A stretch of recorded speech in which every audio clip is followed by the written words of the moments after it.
Hello Pharma aspirants, welcome back to my channel Samina's Telugu Pharmacology.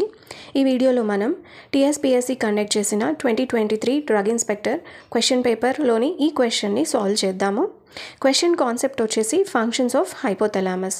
Question ఏంటి అంటే which of the following functions of hypothalamus is correct. First one, it is one of the major regulators of homeostasis. అవును, hypothalamus అనేది హోమియోస్టాసిస్ని regulate చేస్తుంది. రీసెంట్గా నేను hypothalamus గురించి anatomy and physiology గురించి ఒక వీడియో చేశాను. దాంట్లో నేను డీటెయిల్గా ఎక్స్ప్లెయిన్ చేశాను హైపోథలామస్ అనేది హోమియోస్టాసిస్ ఎలా మెయింటైన్ చేస్తుంది అని.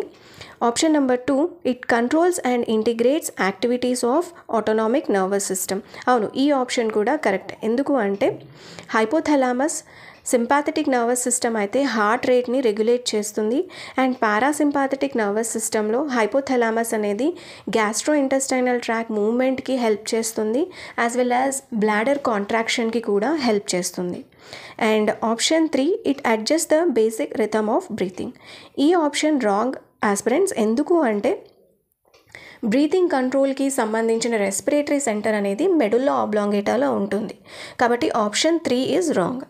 సో మనం ఆప్షన్స్లో చూసినట్లయితే first one is 1, 2 and 3, second one only 1, third one 2 and 3, fourth one 1 and 2. So the correct answer is option 4, 1 and 2 are correct. And aspirants, నేను హైపోథలామస్ అనాటమీ అండ్ ఫిజియాలజీకి సంబంధించిన వీడియోని డిస్క్రిప్షన్ లింక్లో ప్రొవైడ్ చేస్తున్నారు. ఆ వీడియోని చూసి మీరు హైపోథలామస్ అనాటమీ అండ్ ఫిజియాలజీ నేర్చుకోవచ్చు. Thank you for watching my video. Kindly subscribe, like, share and comment on my YouTube channel.